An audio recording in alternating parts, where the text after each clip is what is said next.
Someone commented on a TikTok or something, like, do you ever eat too much bread and feel like you're suffocating? And I was like, yes!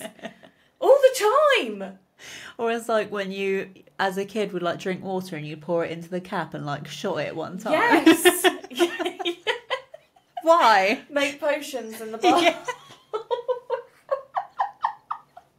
I wasted so much shampoo and shower gel just making up a potion. I think about that today. If Yeah. a child did that to me, like my expensive shampoos, I would lose it. I would Lush, lose it. Soap and Glory Body Shop, what are you doing? And there was me like just pouring it all in like that. Yeah.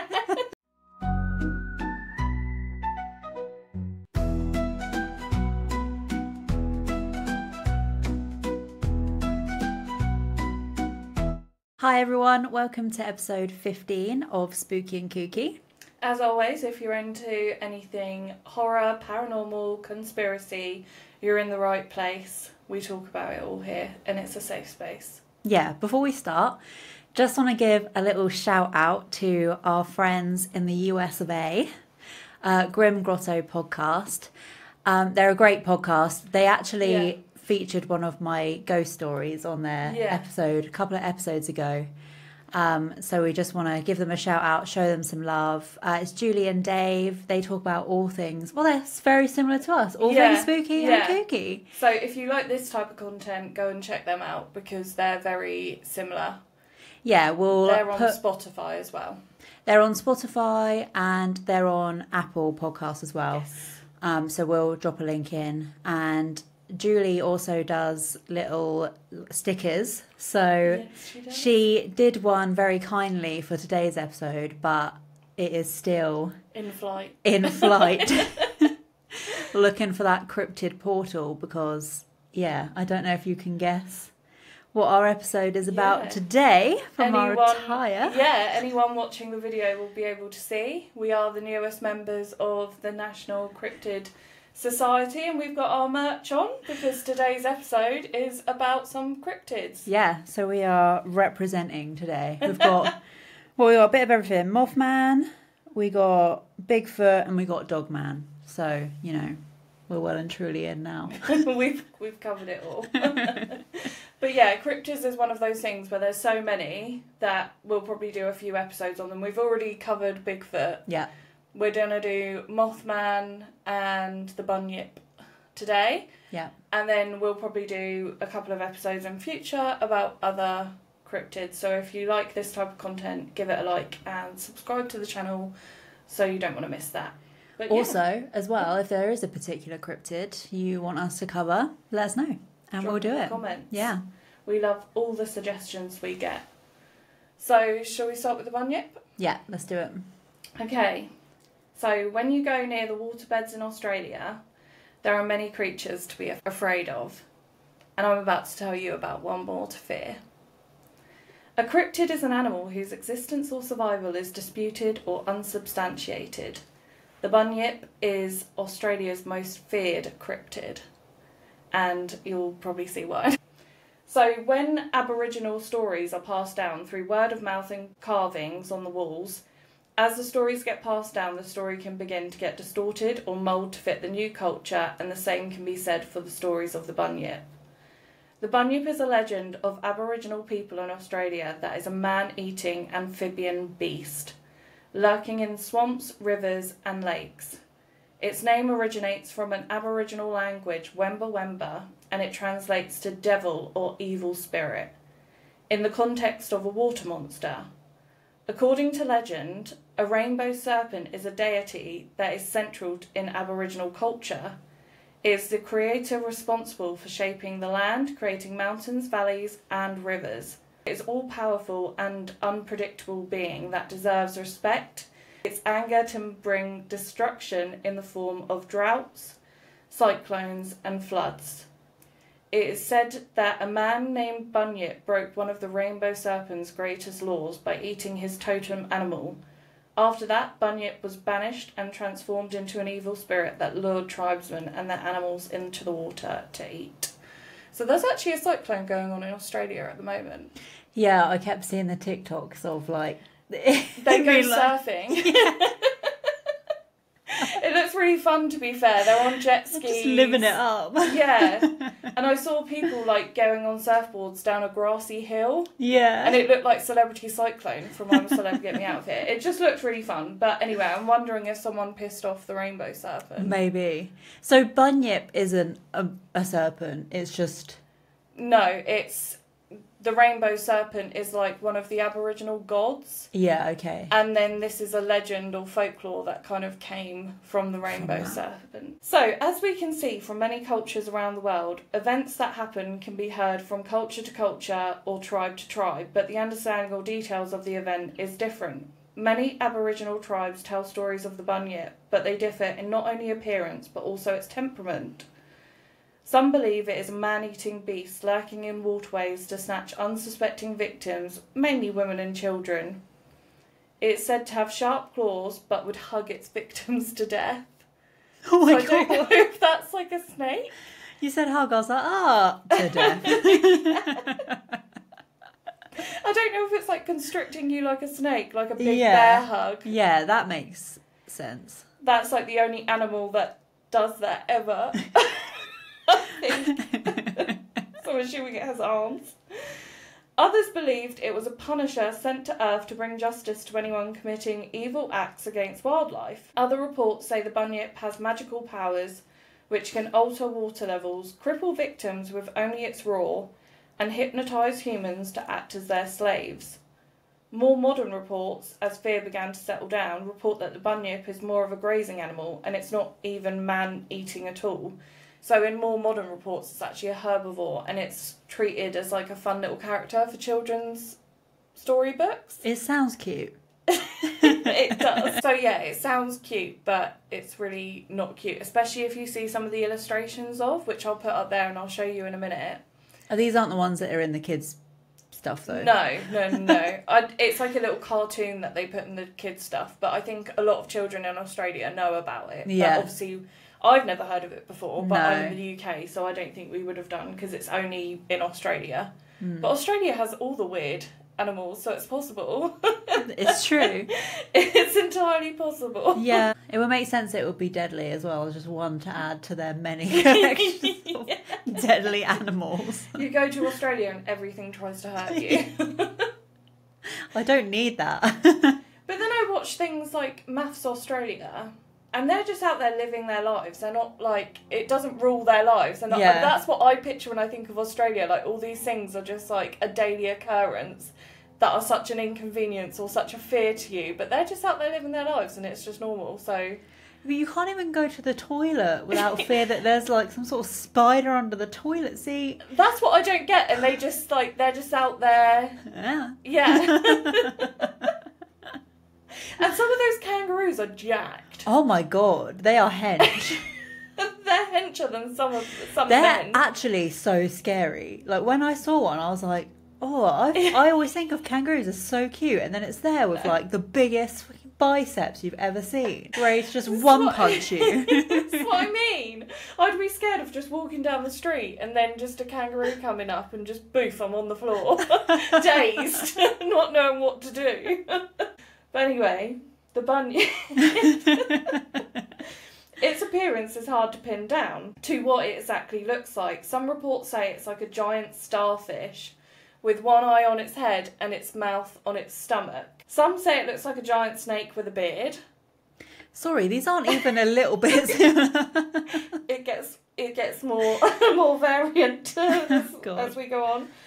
Other reports state a crocodile head, a dog face, dark fur, horse tail, flippers and walrus tucks. Others suggest it has greyish feathers. Some say it's a smooth reptilian and others depict shaggy fur. Other reports suggest a round head, elongated neck and a body resembling that of an ox, or hippopotamus or manatee. And some accounts even give it a human figure. Reports say it will swim like a frog and then out of the water walk on its four legs. And I just want to make this very clear because I had to look it up last night. So when I say four legs, I'm not saying it as in the number 4, F-O-U-R. I'm saying it as in F-O-R-E. What, so like its front legs? So like it's upside down. It's like doing a handstand. So I had to look at what 4 legs meant because I was like, I'm sure it means the front legs, but surely not. Yeah. But I was like, it doesn't say back or hind legs, but I'm sure that means the front legs. I'm sure I'm not wrong in this.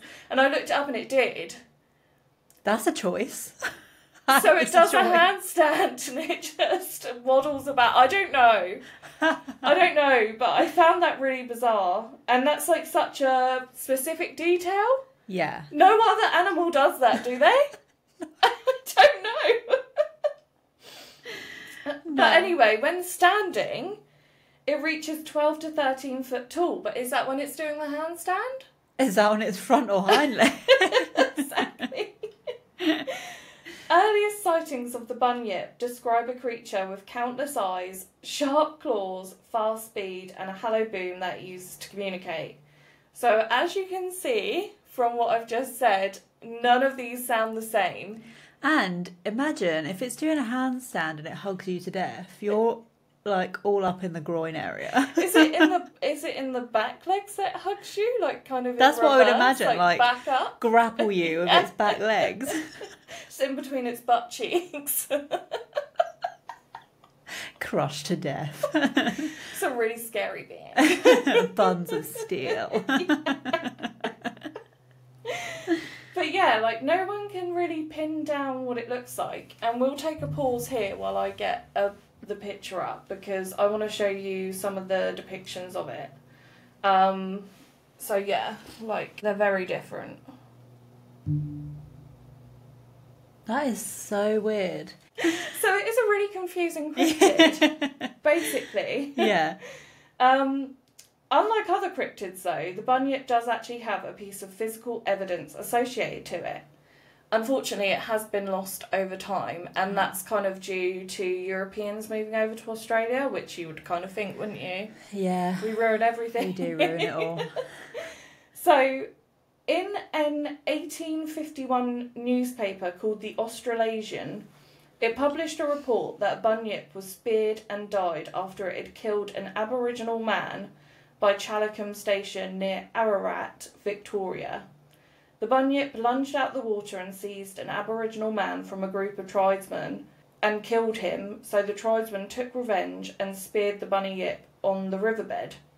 They decided they would trace the outline of the bunyip, and each year they would go back and trace over it and carve the outline into the ground. Yeah. So it could be seen, and the marks did stay there for some years, but when Europeans came over to Australia, the mark was still present and fenced off for a while, but after some time of the Europeans being over there, the land was used for sheep farming, and unfortunately over time the earth has been disturbed and the mark isn't there. However, a man who saw the carving made a sketch of it, and I'll show you the sketch of it, which again, it doesn't look like any of the pictures I just showed you. Oh, so that has 2 legs. It looks like a seesaw. It looks like a dinosaur type thing. Yeah. But yeah, it's weird. It doesn't look like any sort of creature that I've ever seen. No. But it also doesn't look like any of the illustrations that I've just showed you. Could it be a dinosaur? Like, was it far enough back? Well, that is one theory. Yeah. But I don't know when humans sort of came. I think we were quite a while off. Apparently, well, Australia was one of the first places that humans came, and I've not heard that before, but I heard it in this research. They're one of the oldest tribes. I think oldest tribes. Yeah. But I've never heard that before, but I heard it when I was researching this. So I'll drop it in there. I don't know if it's true or not. Yeah, like theories are it could have been a prehistoric animal, but I'll get on to theories in a moment because there are some other sort of evidences that suggest an animal that is not known. Yeah. So in 1818, 2 explorers, Hamilton Hume and James Meehan, discovered remains of an unknown animal. They said it resembled a manatee or hippopotamus, but they were adamant that it was not either of these animals, and they said it was a bunyip. In 1830, another set of unidentified fossils were found in Wellington caves that were much larger than an ox or buffalo. In 1814, near Geelong, a newspaper recorded a discovery on a new animal had been found from fossils and suggested it could be evidence of the existence of the bunyip.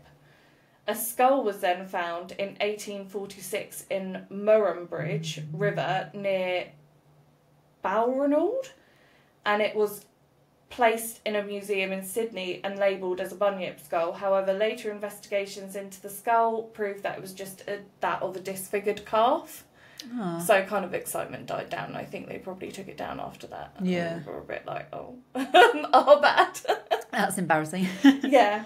And the other fossils, I don't think they were ever collected. It just says they were found. Oh. So we've only got the word of the people who found them. Yeah. And just said they looked odd. But it kind of suggests there's something out there that isn't something that's known to us. Yeah, which makes sense. I mean, we're finding new dinosaurs all the time, so... Yeah, so it could have just... I don't know if it could have been dinosaurs. I don't know. But there's been some fossils found. And in 1847, the Sydney Morning Herald reported an eyewitness encounter between a herdsman and a bunyip. The man said the creature was as big as a calf with large ears that pricked up when the creature perceived him. It has a thick mane of hair and from the head down, the neck and 2 large tusks. The man, frightened, turned to run away, and this creature, equally as alarmed, ran off with an awkward shambling gallop. Probably because it's walking on its 4 legs. There are alternative theories to explain the mystery of the bunyip. Some believe that Aboriginals created the bunyip legend to scare their children from going into the water and to be cautious near the waterbed. Others believe, and this was from a guy called Charles Fenner, who I believe is a European, and he basically said that it's most likely the result of non-coastal Aboriginals encountering seals that made their way inland through the Murray or Darling rivers, and the unusual features and proportions are the result of exaggeration, mistaken identities, and changing details as the story is retold. Yeah, because without those 2 legs, that could be a seal. Oh, yeah, absolutely. But that was like 21 foot. Oh. I left that out. It was like 21 foot long. A bit of an important detail, but that was, yeah, it's... A real big one. It's hoven. But I actually found that quite hard to believe, that Aboriginals, even if they'd not been to the coast, they all mistook a seal for a large man-eating beast. Yeah. With a great big roar. Although they are quite aggressive, and they do make a really horrible roar sound, some of them. But they said it stood out of the water at 12 to 13 foot. Yeah, that is the kicker. Yeah. Unless that is just the result of exaggeration. But I don't know. I don't like Charles Fenner's claim. I find it quite arrogant. Like, oh, it's clearly just seals. Yeah, it could have just been folklore and legend completely made up to scare their children going out of the water, but I just don't think it was a seal. Yeah. Some believe that the bunyip is actually a prehistoric marsupial called the Diprotodon australis, which was reported to go extinct 46,000 years ago. So some people believe that it was once a real creature, and I don't know why the Aboriginals saw it, if they were there at the same time, or if it's just an animal that went extinct and then the stories got passed down, because when you look, there's no modern day stories about it. Oh, really? This is it. Oh, okay, that's interesting. So that would make sense then. It could be like a dinosaur. Yeah. And it didn't go extinct at the time they thought. Yeah.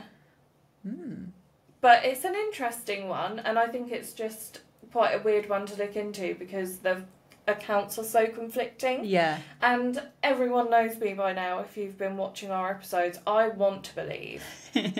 I'm easy to convince, some may say. I think that is...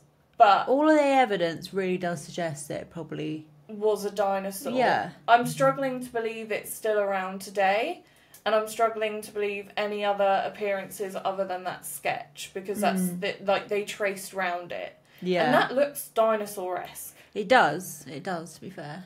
So that's my opinion on the bunyip. Comment yours down below if you've got any other theories of what it could be, if you know about it. Yeah, I'd literally never heard of it before. No, heard of that one. it's doesn't a strange feature one. on the t-shirt. No, but how could it? No one knows what it looks like. Just a question mark. Yeah. And some people have said, like, the roar that people think is the bunyip, it matches a bird. Oh. So I'm thinking maybe that's where the feathers came in. An Australian bird. Oh, have you seen that prehistoric looking one that's still around today? No. I can't remember what it's called. And I think that might be Australian. Hold on, I'm going to have to look at it. And it makes a really horrible noise. And it does look like a dinosaur. Well, I'm thinking, how loud can a bird call be? So if a bird call is that loud, then... yeah, they're possibly just confusing. And do you know what? I think if you're in a culture where you know something is what it is, like, do you remember when we said if we didn't look into Bigfoot, you'd see a Bigfoot and be like, what the hell is that? Yeah. Whereas if you know what Bigfoot is, you might see a bear and be like, oh, that's Bigfoot, because you've known about it and saw it. It's called a shoebill, and they're massive. Oh. Yeah, and they do really look... yeah. they are prehistoric. And they're got grey feathers as well. Yeah. So that could be an explanation. And yeah, like I said, if you know about it, you might see something that's an animal of the area and be like, oh, it's a bunyip, but actually it's a bird. A big bird that just looks a bit freaky. And it sounds freaky. And then if you're, like, panicked or you only see it for a minute, you'd be like, oh my God. Because some animals do make some scary... like foxes... you look at them so unassuming. You hear them. Someone is being murdered. So I was actually in bed the other night, just bringing up foxes, and I was close to calling the police because I thought someone was being attacked outside my window. Turns out it was just a fox. They make the most horrendous sound. But I don't usually get foxes around me. Like, Do you not? It only happened the other day. So I was literally there like, oh my God. Like, I was panicked. Yeah, it's horrible. Imagine if I called the police. It's a fox. But yeah, they do really make horrible sounds. Okay, so we'll go into my cryptid. I'm excited for this one. Is Mothman. But Mothman doesn't come alone. Okay. There are other cryptids for free that come with Mothman. Oh, okay. Like it's a gang. 3-for-1 deal. Actually, in a way, 4-for-1. A rogue gang of cryptids. A gaggle. Okay, so this really centres around a town called Point Pleasant, which is in West New Virginia. Jersey? Oh. West Virginia, and it's on... I don't even know if that's close. I have no idea. And it's on the banks of the Ohio River. Okay. Is it along the Appalachian Trail? It's near Appalachia, yeah. Okay. It probably is included in the trail because one of That the makes books sense. about it is entitled like Appalachian Ooh. Okay. lore or something Okay, like I'm locked in. Okay. I'll be quiet now. that. No, it's fine. So I'll give you a little background to the town itself. So the town has a bloodied past with many Native American bodies still buried throughout the area. And there's a mass grave located somewhere in the vicinity of McClintic Wildlife Management Area. So in 1774, two tribes banded together to defend the land against white settlers, of course. After a vicious fight, the natives were forced to retreat, and Chieftain Cornstalk negotiated a treaty with the white settlers. 3 years later, Cornstalk and his sons were invited for a diplomatic visit to Point Pleasant. Do you know they say your last name is like what you do as a profession? Yeah. He's clearly in the corn business. He's in the corn biz. He takes stock takes of corn. Either that or he just makes some mean stock. Yeah, from corn. Yeah. Upon arrival, they were taken captive and murdered by the soldiers. And it's reported that on his dying breath, the chieftain cursed the land for 200 years. 200, very specific. Yeah. So since then, the town has been quite unfortunate over the decades. It's suffered numerous devastating floods, which it is on, like, in the middle of two rivers. So yeah. Interestingly, though, in 1914, rumours of a bizarre birdman began to circulate, which was 50 years prior to the Mothman encounters in the 1960s. Oh, okay. So it was already already there. Already around. But in 1966 was when Mothman peaked. So though the locals refer to it as TNT or TNT area, the McClintic Wildlife Management Area was a dumping ground for chemicals and toxic waste before it was given to the state as use of a wildlife reserve. During the 1960s, teenagers took advantage of the seclusion for drag racing and hookups. And in 1966, Steve Mallet and his wife Mary and Roger Scarberry and his wife Linda had been riding around in Roger's new car, showing it off, doing a couple of wheel spins and handbrake turns. It was about 11 p.m. one evening, and as they went past the North Power Plant, Linda saw what she thought was a man standing in the road. It stood about 7 foot tall. It was light grey in colour, and Linda said that it had wings folded against its back. As they got closer in the car, she said its wings spread out and it ran towards the North Power Plant. And she said it did like a weird sort of like fumble through the grass. They backed out onto the main drag, rushed back towards the Fairground Road and sped off towards Point Pleasant. They decided to go to the Sheriff's Department, though they were worried of being accused of making a story up. When they got over Route 62, they turned south towards Point Pleasant. This was when they had the sudden realisation that the creature was chasing them. Linda said as they turned left onto Route 62 and saw it again standing by a billboard, its wings came out and went straight up into the air. As they hit the straight stretch of road on Route 62, that's when it came over the top of the car. Oh my God. They were doing between 90 to 95 miles an hour down the straight stretch to try and get rid of it. And it's just on the car? And it was staying above them the entire time. Oh, so it was flying? It was flying above the car. At 90 miles an hour? That's mad. It never flew in front of the car. It was always right above, and it would disappear, and then minutes later it would be there again. Oh, just to get your nerves up. Yeah, so it chased them all the way to the city limits, and they even said at one point they were doing 100 miles an hour. Yeah, so it's got speed. Yeah, this thing's nimble. Yeah. So the Birdman was often accompanied by unusual aerial phenomena. Ooh. Merle Partridge was witness to one such event.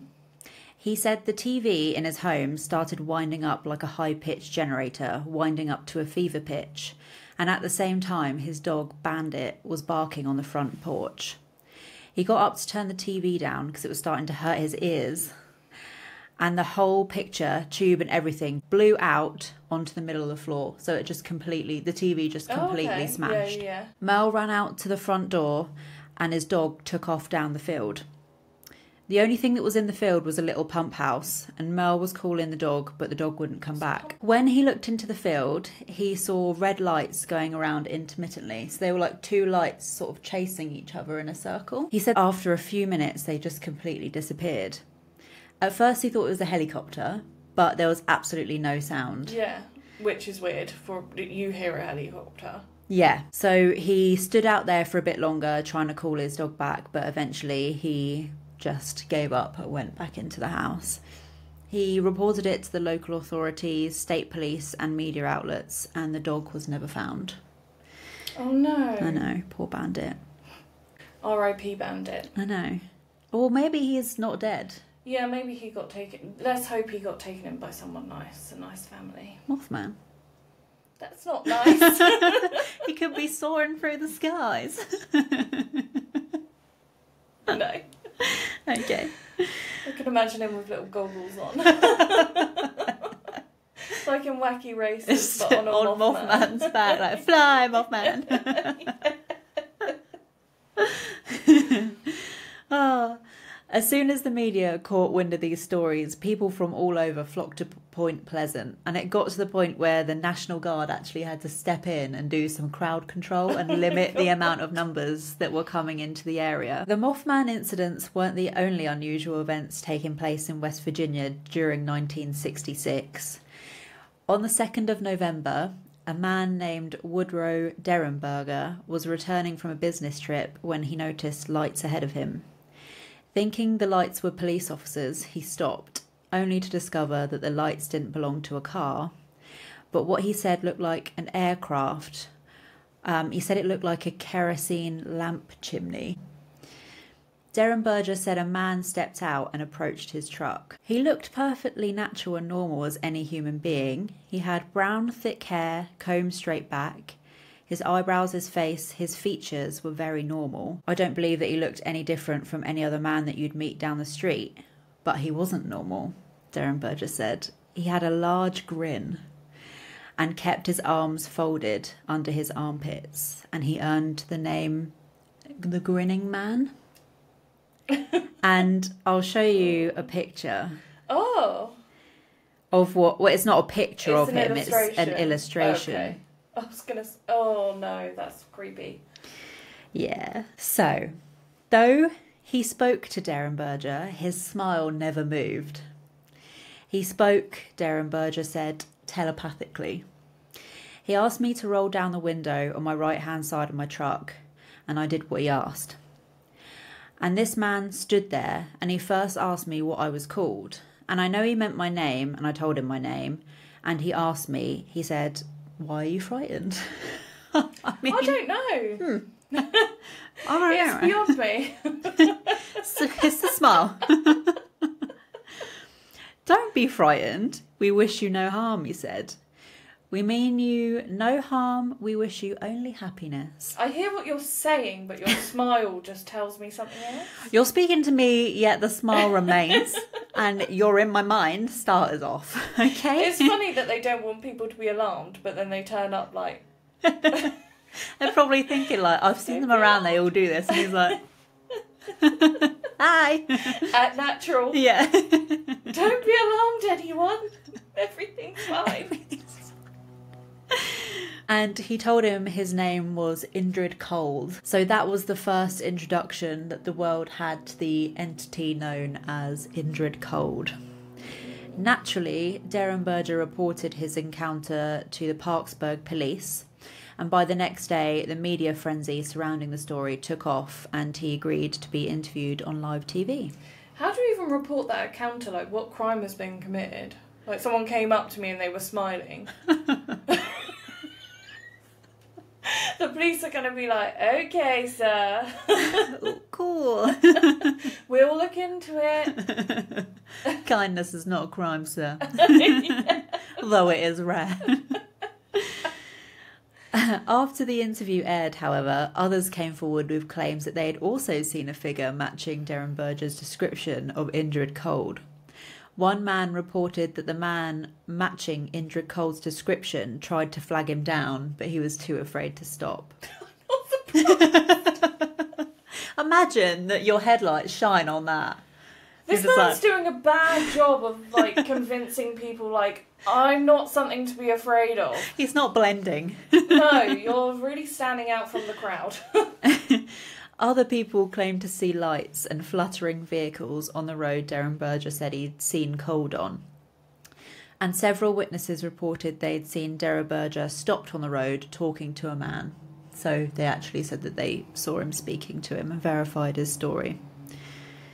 Also on the 2nd of November, in nearby Gallipolis, which is just on the other side of the river, Yeah. a woman sees a bright flash in the sky above her. She looks up in time to see a massive cylinder-shaped object coming down and landing in a parking lot. Two plain-dressed men exit the craft and begin to ask her a series of questions in a bizarre dialect. Marcella Bennett, her brother Raymond Wamsley, and his wife also had a UFO encounter. This is actually, I think, one of the worst ones. They decided to go into the TNT area to visit family, and as they were walking back to the car, Raymond told Marcella to look to her right and up in the sky. Thinking it would be a plane, Marcella ignored her brother and kept walking to the car. When she reached for the door handle, she saw a figure. The figure was grey, with no feet, wings like a bird, and its neck stuck down. She turned to run to get back to the house, but she couldn't move. So it just had legs? It was just like she said it was just like a form. Like she couldn't make out how it was standing. It was just a greyness. And I'm not going to do that because I'm going to have a massive double chin, and I've just done it.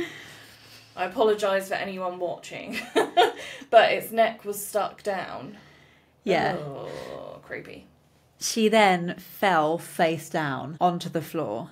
She managed to scramble to her feet and get back inside the house, and as soon as she did, the creature hit the front door.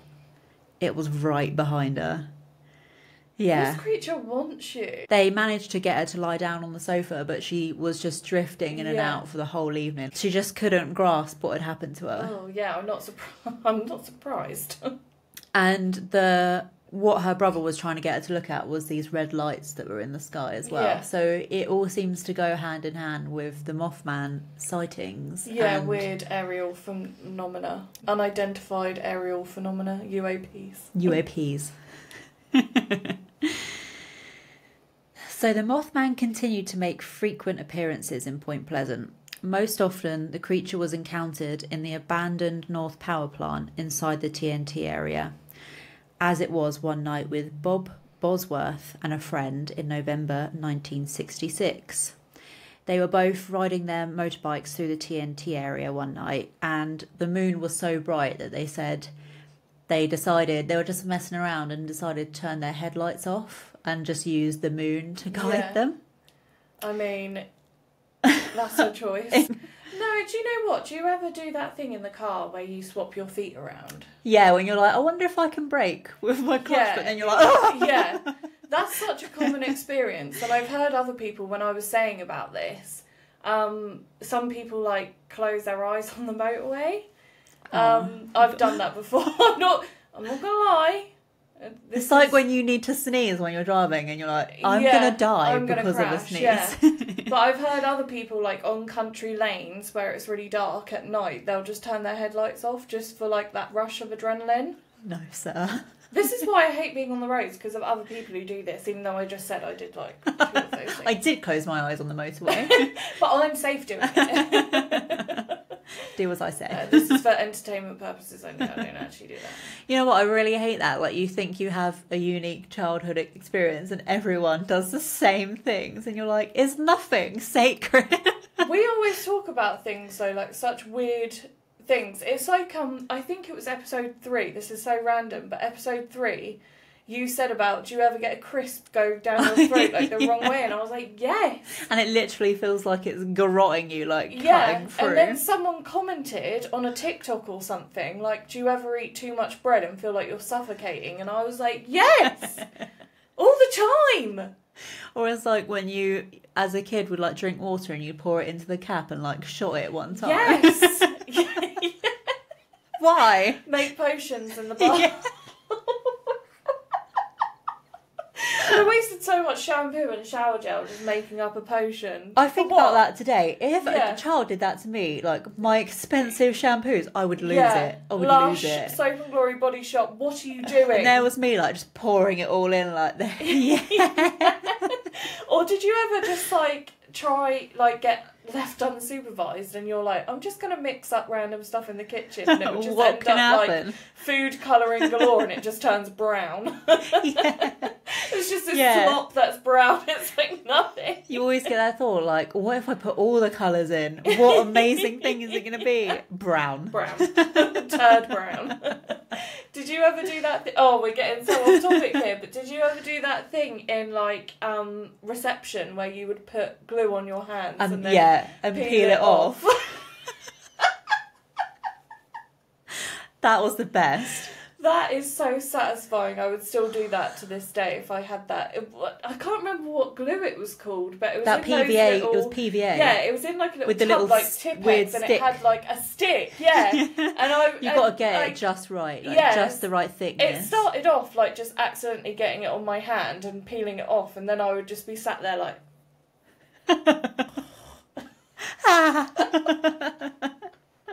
Talking in front of the fans who sound like a robot. I sometimes still do that now. It's fun to be.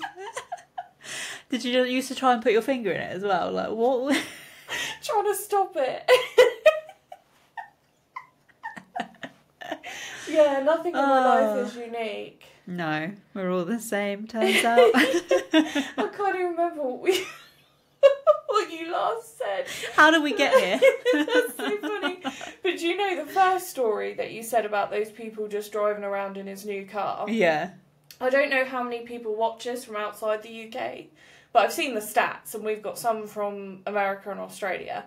So I'm going to teach you lot about something about British culture. And in British culture, when you're a teenager, you will be sat in a McDonald's car park, going through the drive-through in someone's Corsa. It's always a Corsa. It's a rite of passage. Yeah, it's always a Corsa, and you will then go to like a secluded area or go down country lanes just going fast. And that's our culture. Yeah.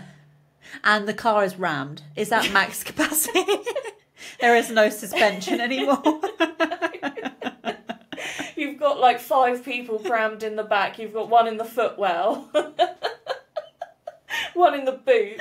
Blaring out the music. Yeah. One in the boot can't even talk to you. It's just like being kidnapped. Oh, yeah, that is a sacred part of our culture, I think, a rite of passage. It is. And that reminded me of that, like just being in those courses, riding around. it's in the same way that you're born knowing the words to Mr. Brightside as a British citizen. Or Sweet Caroline. Come on, Eileen. Oh. Oh, Lord. Oh, Mothman. West Virginia. Mountain Mama. That's Sing. enough.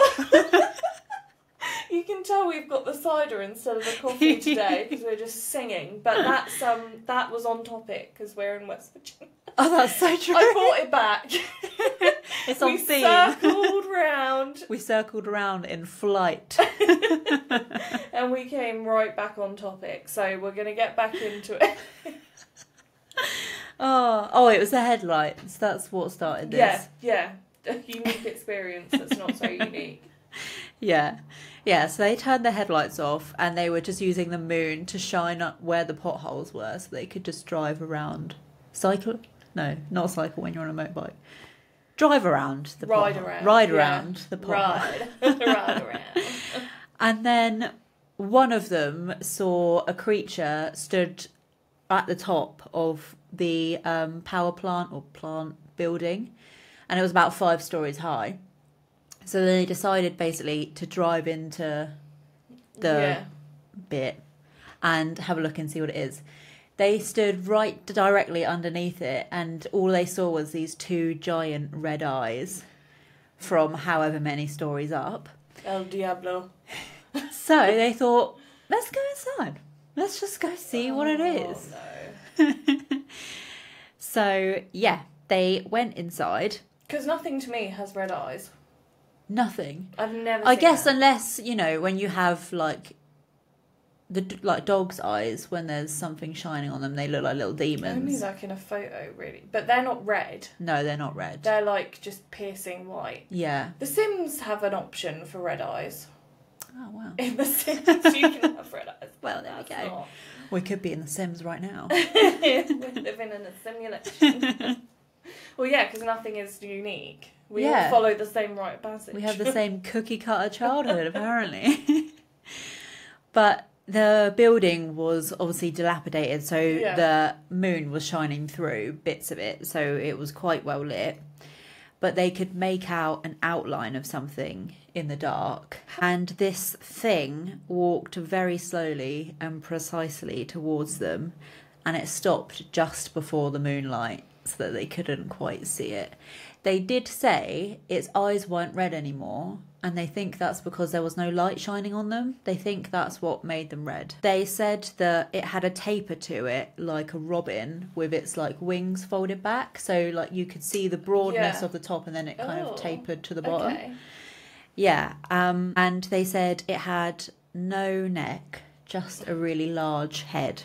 That fits the story of the person being like its head was stuck to its neck. Yeah. So it's like it could give that appearance. Yeah.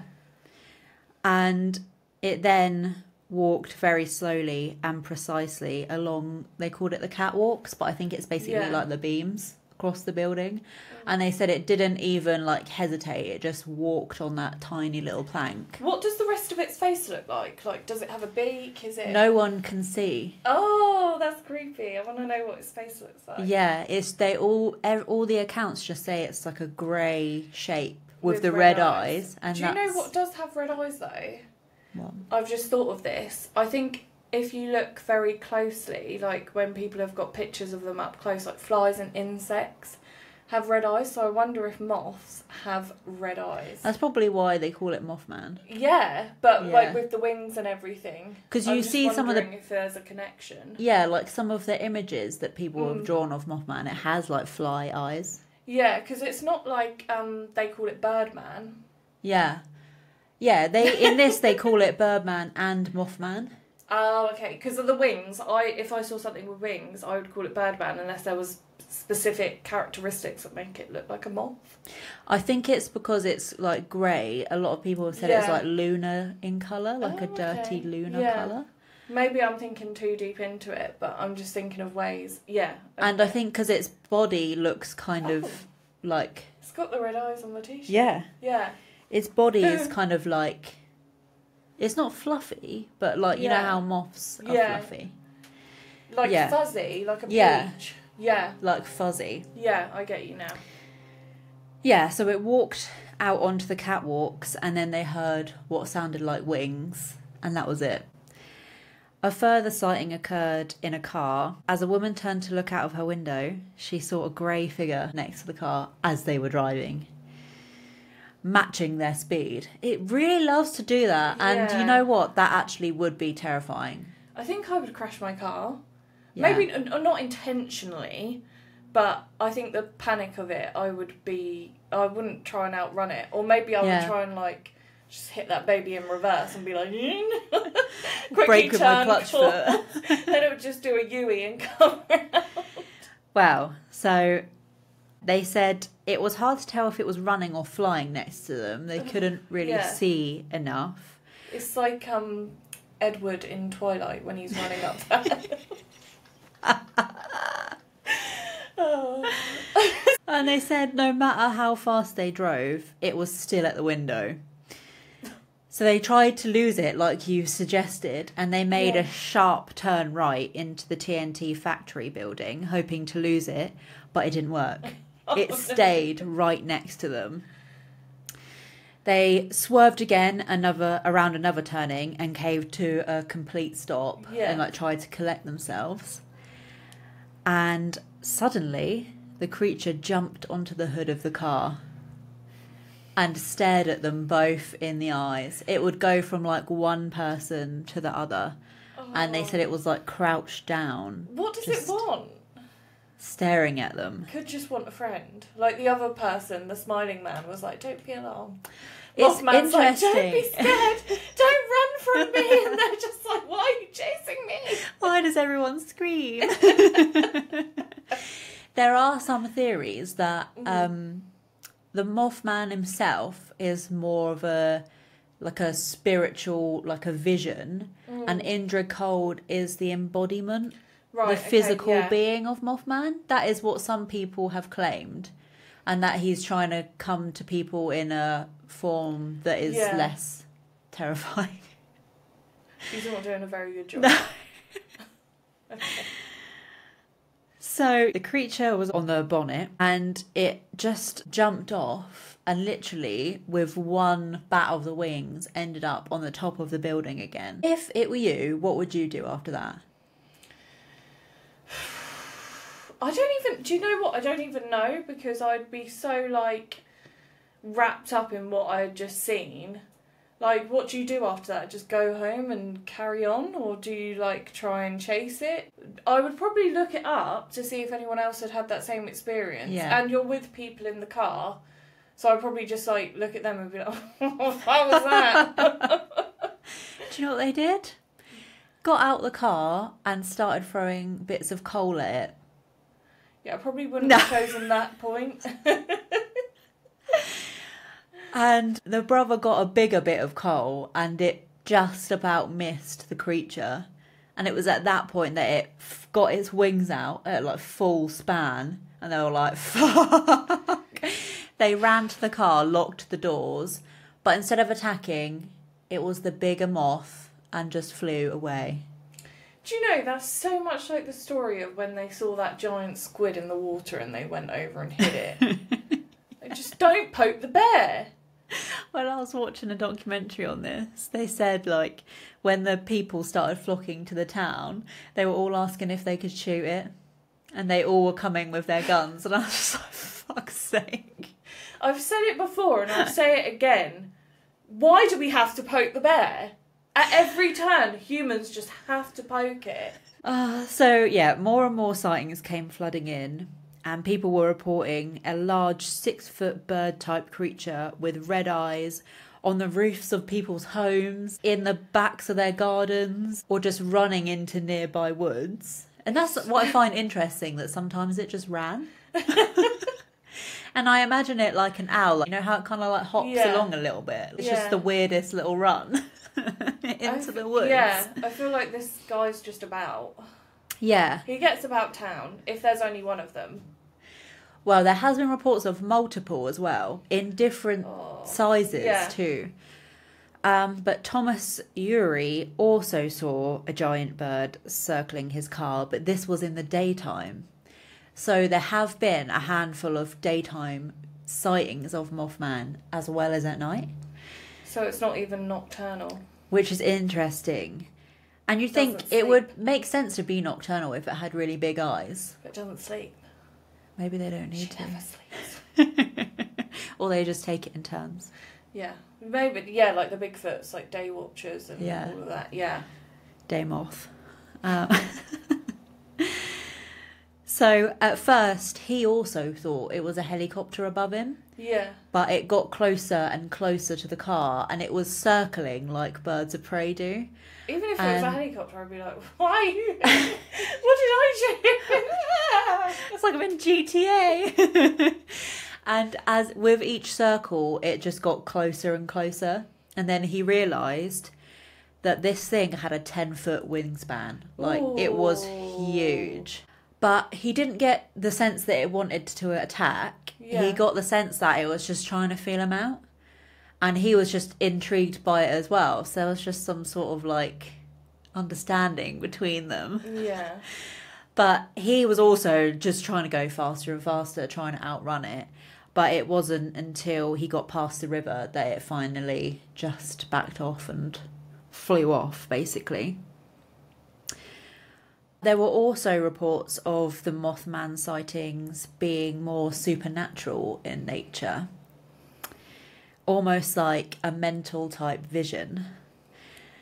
So there was a man called Lawrence Gray. He was about 19 at the time, I think he said. Okay. He said he woke up at about 3 a.m. and he looked out his window, saw a car going past, like nothing out of the normal, until he turned his head to the right and saw Mothman stood by his bed. Yeah. Why do people see the same thing, though? And he said he couldn't even speak. He couldn't do anything. But he had sleep paralysis. Sleep paralysis, which you would think if he hadn't just been looking out the window at the car. Yeah. That's the interesting sleep detail. Paralysis demon. Yeah. And he said he just had this horrible feeling of dread, like this creature was a demonic being. He said it had red eyes like the devil. And again, it was described as grey, around 6 foot in height. And he said he couldn't see any feet or hands or anything like that. It was just this grey mass. Yeah. With wings. And he was just like, I don't know what to do. Like, I can't scream. I can't do anything. So he just tried to remember that he was Christian. He started reciting bits of the Bible in his mind. And he said it was like putting salt on a slug. And the image of Mothman just started disappearing. So it is demonic, really? He thought so. And he said to this day, he can remember the feeling like it was yesterday, like that absolute feeling of dread.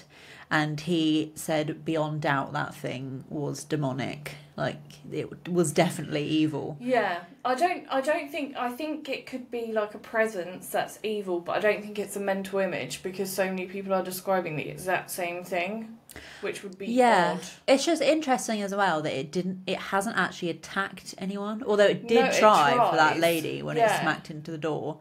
But even like when those people were throwing stuff at it, it just flew away. No one knows what happens if it actually gets you. Yeah. And so because of the mounting sightings and the growing fear, a professor from West Virginia University came down and he tried to calm the masses.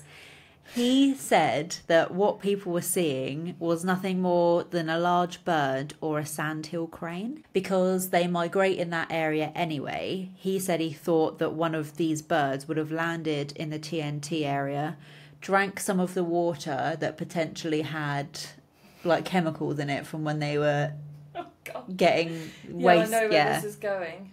And had some kind of genetic mutation. No one was eating up that story. And one of the people that saw it said this thing didn't look like it was mutated. It looked like it was meant to be whatever it was. I was going to ask, like prehistoric times and dinosaur times, there was giant insects, or before the dinosaurs there was giant insects. Is it possible?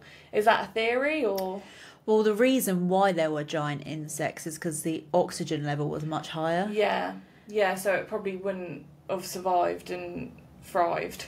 Yeah. But as the sightings of Mothman continue, more and more people encountered the strange men who claimed to work for undisclosed branches of the government.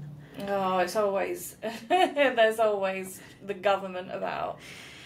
The majority of these men were dressed in black suits and fedora hats. Men in black, yeah. Interesting choice. And they drove black sedans. But their behaviour was extremely unusual and at times described as unearthly. And one lady in particular went out to get the mail one day and a black sedan pulled up. And the man actually tried to pull her into the car so hard that it ripped the sleeve of her blouse off. Yeah, they know something. But she hadn't seen anything. That's the weird. Strange thing. Yeah.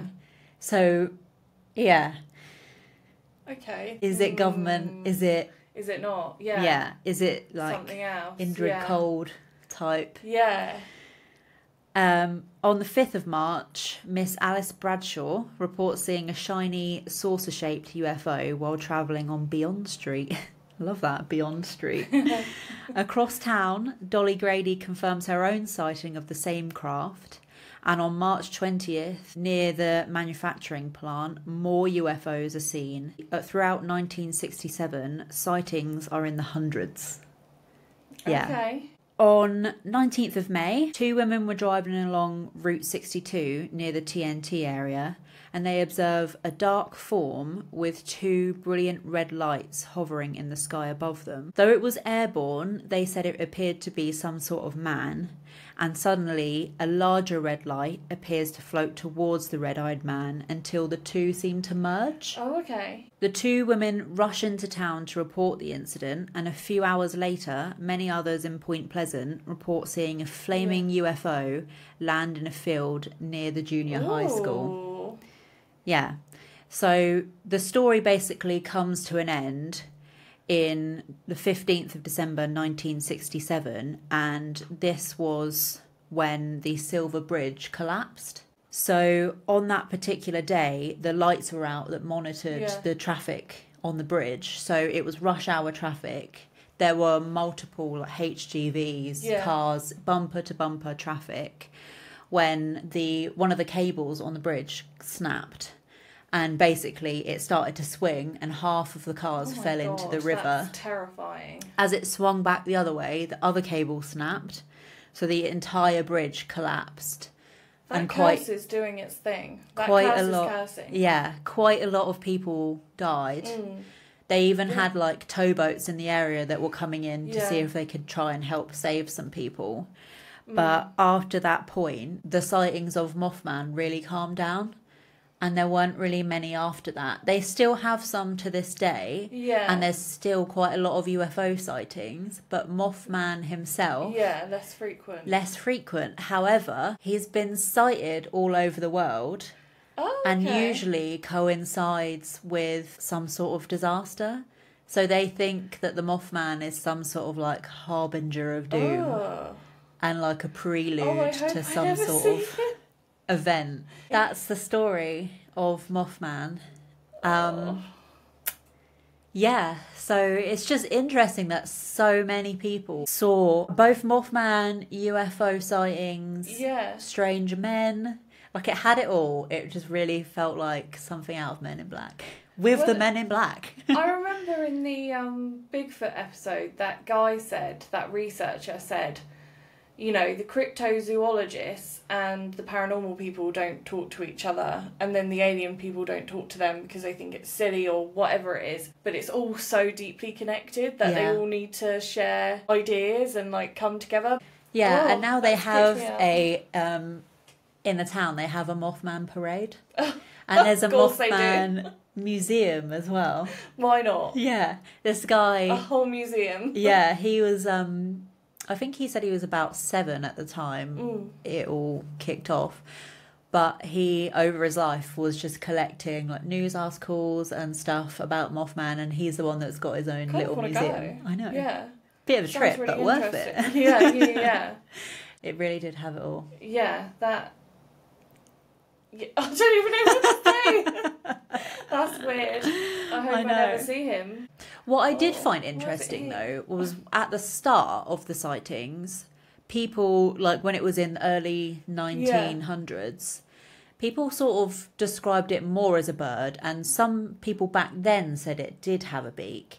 But the way they were describing it was kind of like one of the Native American totems. Oh, okay, Yeah, and I thought, maybe that's linked then. But there's no way of knowing if that chieftain actually cursed the land or if the curse actually worked. That was just what was reported. But I feel like people do love to just add that little bit of... But the fact loads of people are reporting the same thing, I always think it gives it weight. Like, loads of different people who aren't connected all report, like, the same, similar sort of experiences. But if you've got any of your own theories or stories about any of the cryptids we talked about today, comment down below. If you've got a unique, not so unique childhood experience, I would love to hear it because I've probably had the same. But we'll finish off with the Watchery, and the Watchery is quite a quick, short and sweet one today. Okay. It was one of those horror films that's like a jokey horror film. Yeah. Kind of like the Scary Movie type thing, I guess. Right. But it's called the Fun House Massacre. And there's like a prison with all these serial unalivers in, and this woman goes for a tour around the prison, and she ends up unaliving all the prison guards and letting all the serial unalivers out. Next to that, they also had a fun house that... It was Halloween, so they were putting on an event that like detailed all of these people's crimes. Right. So they had like exhibitions about it and recreations of it, which were obviously fake, but these people got out, unalived the workers, and then basically just started like mutilating and unaliving people in the fun house, and people were walking past like, wow, that looks so realistic. Oh, I think I've seen a clip of it. Yeah, because I was thinking it's like Thorpe Park Fright Night. Yeah. Imagine that actually being real. And then obviously people were like dropping like flies, and they realised, oh my god, this is like real. It was even like he killed the radio host that had a stand at the front of the fun house, and he killed them in front of like a whole crowd of people, and everyone was just like, wow, they've gone all out. Yeah, like this is such a stunt. And they like finally make it out alive kind of thing. Yeah. But they lose a couple in their troop. But I watched it a few weeks ago, so I don't have all the details in my memory, but I just like that one because it reminded me of when we went to Thorpe Park Fright Night and thought, oh my god, that's like, and it was just a funny watch, so I would give it a 6 out of 10. Wasn't the best made film, but it made me laugh. It's on Amazon Prime, so if you want to check it out, anyone. Proper slasher. Yeah, it's a funny one. But that's today's episode. Hope you enjoyed. We can't get away from this alien theme. Love a bit of alien right now. I know, it's following us everywhere. Aliens and snakes, because we also talked about snakes. Obsessed. Like I just said, comment any of those things down below, and we appreciate all the comments and would appreciate if you give it a like and subscribe. We'll drop the link to Grim Grotto down below in the description, and we'll see you next time. Yeah. See you later. See you later.